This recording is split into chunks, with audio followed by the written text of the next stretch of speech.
Russia destroys all chemical weapons and calls on America to do the same. The move has been hailed as an historic event and comes some 3 years ahead of schedule. Following the announcement, President Putin slammed the U.S. on Russian TV, complaining that America had not fulfilled its own obligations to destroy their chemical weapons. He said, "Unfortunately, the U.S. is not observing the deadline for disposing of its chemical weapons."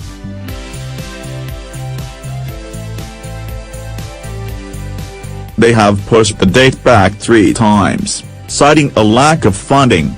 This, frankly, sounds strange. President Putin called on other nations to follow suit. Russia signed the Chemical Weapons Convention in 1993 and launched the program to dispose of its chemical weapons in 1996.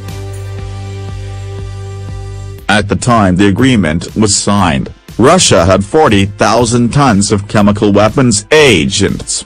Both Russia and the U.S. had agreed to destroy their weapons by 2012, but neither country met the deadline.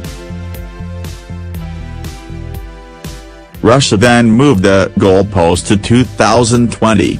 Kremlin spokesman Dmitry Peskov said, "We are fulfilling our obligation under the Chemical Weapons Convention to fully destroy our chemical weapons arsenal, and we do it ahead of schedule." The initial phases of the Russian disposal program are funded by the US and Canada. However, Russia has been funding its own chemical disposal from 2009. Countries which have not signed the agreement include North Korea, Egypt and South Sudan. North Korea is believed to have between 2,500 and 5,000 metric tons of chemical weapons, according to the Center for Non-Proliferation Studies, including large stocks of VX, the deadly nerve agent used to assassinate Kim Jong-un's half-brother Kim Jong-nam earlier this year.